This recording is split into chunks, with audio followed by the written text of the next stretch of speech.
दोस्तों आज मैं आपको बांके बिहारी जी के दर्शन कराऊंगा। दोस्तों अभी मैं मथुरा में हूं और मैं जा रहा हूं बांके बिहारी जी के मंदिर।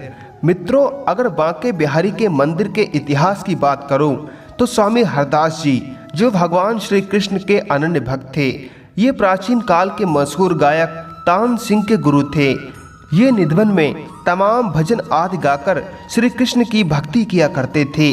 आपको जानकर आश्चर्य होगा कि स्वयं राधा कृष्ण इनकी भक्ति और गायन से रीझ कर इनको दर्शन दिया करते थे। एक दिन वृंदावन के लोगों ने स्वामी हरदास जी से कहा कि आप अकेले ही अकेले श्री राधा कृष्ण का दर्शन लाभ पाते हैं, हमें भी सांवरे सोलने का दर्शन करवाएं।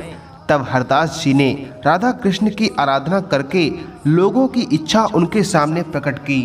ध्यान व पूजन के बाद जब उन्होंने आंखें खोली तो उनके सामने राधा और कृष्ण की मूर्ति प्रकट हुई। हरदास जी ने कृष्ण से कहा कि प्रभु, मैं तो संत हूँ, आपको लंगोट पहना दूंगा, लेकिन माता को नित्य आभूषण कहाँ से लाकर दूंगा। भक्त की बात सुनकर श्री कृष्ण और राधा की युगल जोड़ी एकाकार होकर एक विग्रह रूप में प्रकट हुई।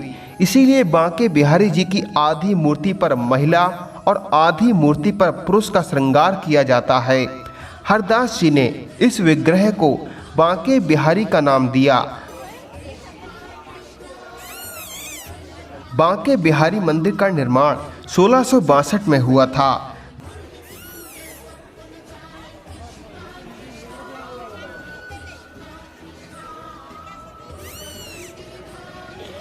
बांके बिहारी जी को जो भी भक्त एक टक लगाकर देख लेता है वह उसके बनकर रह जाते हैं।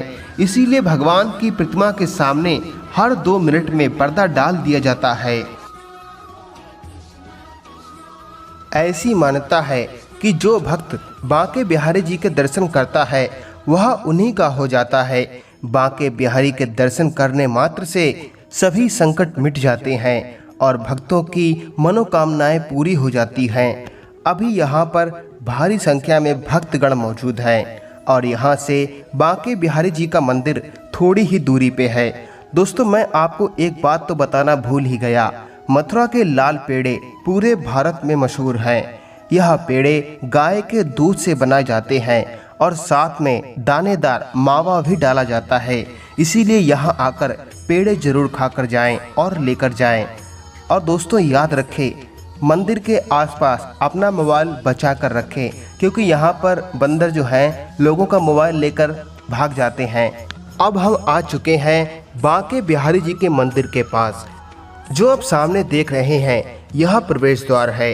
अब मैं आपको अंदर का नज़ारा दिखाता हूँ, तो चलिए अंदर चलते हैं और बांके बिहारी जी के दर्शन आपको करवाते हैं। ये है बांके बिहारी जी के अंदर का दृश्य जो आप देख रहे हैं और सामने है बांके बिहारी जी की मूर्ति। चलिए मैं आपको जूम करके दिखाता हूँ।